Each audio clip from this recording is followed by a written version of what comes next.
কেদাৰনাথ ধামৰ ৰহস্য আপুনি জানেনে? কেদাৰনাথ ধামৰ দ্বাৰ বন্ধৰ পিছতো কেনেদৰে ছমাহে চলি থাকে চাকিগছি। ভক্তৰ বাবে দ্বাৰ বন্ধৰ সময়ছোৱাত দেৱদেৱীয়ে পূজা কৰে কেদাৰনাথত।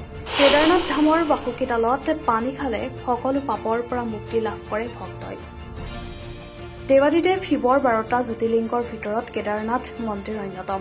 কেৱল এই জ্যোতিৰ্লিংগ ভ্ৰমণ কৰিলেই সকলো দুখ কষ্ট দূৰ হৈ মোক্ষ লাভ কৰে বুলি বিশ্বাস কৰা হয়। আজি কেদাৰনাথ ধামৰ ব্ৰহ্ম মুহূৰ্তত পূজা অৰ্চনাৰে দ্বাৰ মুকলি কৰা হয়। কেদাৰনাথ মন্দিৰৰ লগত জড়িত এনে বহু ৰহস্য আছে যিবোৰ জনাৰ পিছত সকলো স্তম্ভিত হৈ পৰে। তাৰে এটা হ'ল চিৰন্তন শিখা। কেদাৰনাথ মন্দিৰৰ দুৱাৰ বন্ধ কৰাৰ আগতে 4 ঘণ্টা পূজা অৰ্চনা কৰা হয়। তাৰ পিছত এক প্ৰদীপ প্ৰজ্বলন কৰোৱা হয় আৰু দুৱাৰ বন্ধ কৰি দিয়া হয়। আচৰিত কথাটো হ'ল 6 মাহৰ পাছত যেতিয়া দ্বাৰ মুকলি কৰা হয় তেতিয়াও জ্বলি থাকে সেই চিৰন্তন শিখা। কেদাৰনাথৰ এগৰাকী পণ্ডিতৰ মতে ভক্তৰ বাবে যেতিয়া 6 মাহ দুৱাৰ বন্ধ হৈ থাকে তেতিয়া দেৱ-দেৱীসকলে কেদাৰনাথ ধামলৈ আহি পূজা অৰ্চনা কৰে, যাৰ বাবে চাকিগছি 6টাকৈ মাহে জ্বলি থাকে। News desk report, current trend Assam.